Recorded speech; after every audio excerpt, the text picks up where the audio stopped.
जय हिंद। आप सभी को मेरा नमस्कार। अभी इस सेशन में हम लोग पिछले वीडियोस में आए हुए कमेंट्स जो कि जनरल डाउट्स थे ईपीएफओ एसएससी के रिगार्डिंग, तो उनको हम टैकल करने की कोशिश करेंगे। वन बाय वन ये हम एक एक कमेंट लेंगे, स्क्रीनशॉट उसका, और उसको हम इन जनरल आपको आंसर देने की कोशिश करेंगे, जिससे आपके सारे डाउट्स एक वीडियो में ही क्लियर हो जाए। तो पहला डाउट ये है, तो ये डाउट है रोहित जी का कि कट ऑफ रीजन वाइज आएगा या फिर ऑल इंडिया टाइपिंग के लिए। तो लास्ट ईयर क्या था कि आपको फिल करना था एक स्टेट से ही, आप एक पार्टिकुलर स्टेट से फिल कर सकते थे। आप इस साल भी ऐसे ही फिल कर सकते हैं, लेकिन आपसे प्रेफरेंस मांगा गया था सभी इंडिया के स्टेट का और यूनियन टेरिटरी का।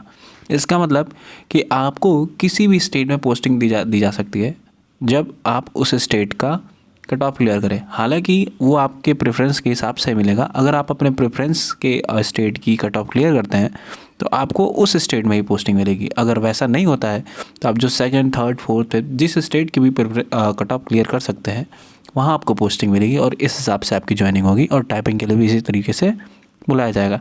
यानी कि इन सभी स्टेट्स में, सभी प्रेफरेंस में जो सबसे लीस्ट कट ऑफ होगी आपकी कैटेगरी की, अगर आप उसको भी क्लियर कर लेते हैं तब भी आपको टाइपिंग के लिए बुलाया जाएगा। अगला सवाल स्वास्तिक जी का है कि नॉर्मलाइजेशन होगा सेक्शनल मार्क्स में। तो देखिए, ये क्वेश्चन एक जनरल डाउट है। मैं आपको बता दूं कि जब भी एग्ज़ाम, किसी भी इंडिया के किसी भी स्टेट का एग्ज़ाम या फिर सेंट्रल एग्ज़ाम, कोई भी एग्ज़ाम हो, अगर वो सेक्शन वाइज हुआ है तो नॉर्मलाइजेशन भी सेक्शन वाइज होता है। इसीलिए आप देखेंगे कि नॉर्मलाइजेशन ईजीएस्ट शिफ्ट की भी पॉजिटिव में ही होती है। अक्सर ये ऐसे होता है कि जो सबसे ईजीएस्ट शिफ्ट हो, ज़रूरी नहीं है कि उसके सभी सेक्शंस ईजी हों। इसीलिए कोई सेक्शन उसमें बाकी शिफ्ट के उस सेक्शन के कंपैरिजन में टफ आती है। उसीलिए ईजीएस्ट शिफ्ट के उस टफेस्ट सेक्शन में भी इंक्रीज़ देखने को मिलता है, जिससे इम्पैक्ट ये पड़ता है कि ईजीएस्ट शिफ्ट में भी नॉर्मलाइजेशन एक पॉजिटिव इम्पैक्ट लाती है और उसमें मार्क्स बढ़ जाते हैं। तो ऑल इन ऑल यही बात है कि नॉर्मलाइजेशन हमेशा सेक्शनल होता है अगर एग्ज़ाम सेक्शन वाइज हुआ है तो। अगला सवाल है, if I clear UR cut off will they select me in UR category.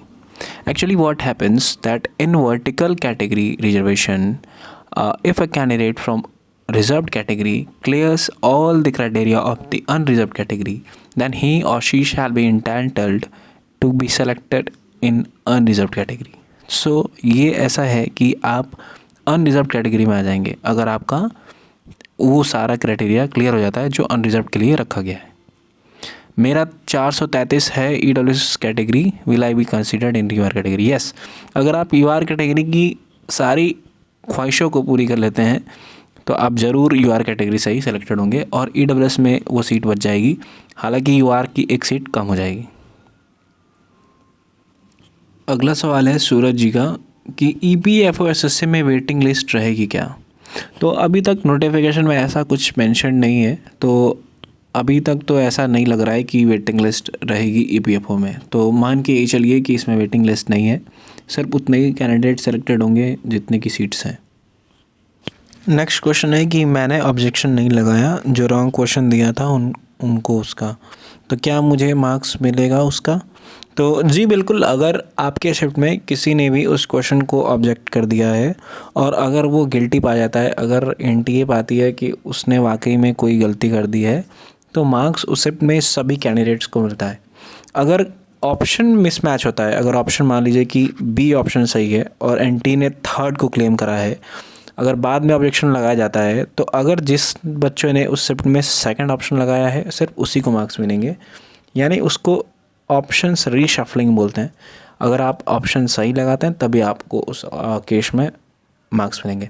अगर कई सारे ऑप्शंस करेक्ट होंगे तो सबको मार्क्स मिलेंगे, ऐसा होता है। एक और डाउट ये भी है कि बहुत सारे कैंडिडेट्स ये कह रहे हैं कि मैंने ऑप्शन टिक ही नहीं किया क्योंकि मुझे पहले ही पता लग गया था कि या तो ऑप्शन में नहीं है आंसर या फिर क्वेश्चन सही नहीं है। तो क्या उनको मार्क्स मिलेगा? तो जी बिल्कुल मिलेगा। अगर क्वेश्चन रॉन्ग है या फिर ऑप्शन एम्बिगुअस है, कई सारे ऑप्शंस हैं, तो आप सभी को मार्क्स मिलेगा।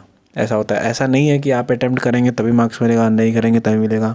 ये एक सर्कुलेट हो रहा था, पता नहीं कहाँ से पीडीएफ, वो पीडीएफ हमें नहीं पता चला कहाँ से मिल रहा है, तो वो सब फेक है या फिर किसी और एग्ज़ाम का होगा। वैसे ईपीएफओ एसएससी के नोटिफिकेशन में ऐसा कुछ मेंशन नहीं है, तो वरी करने की कोई बात नहीं है। नेक्स्ट क्वेश्चन है कि what will be the typing error allowed in phase 2, 7%, 10% और मोर।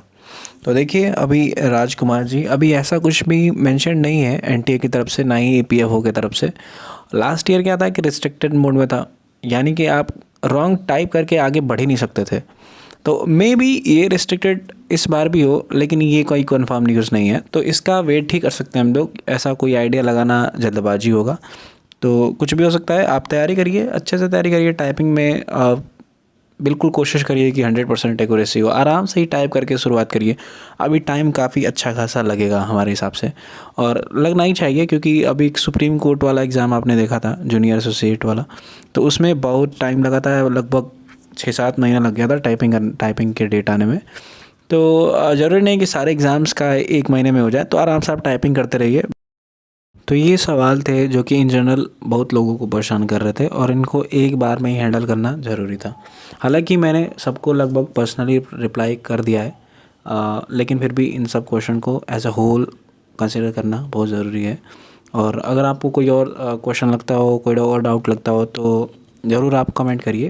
मैं कोशिश करूँगा कि रिप्लाई करूँ, जेन्युइन रिप्लाई। अगर उसका आंसर पता होगा तो ज़रूर, और नहीं होगा तो जैसा होगा मैं बताऊँगा। Okay, thank you.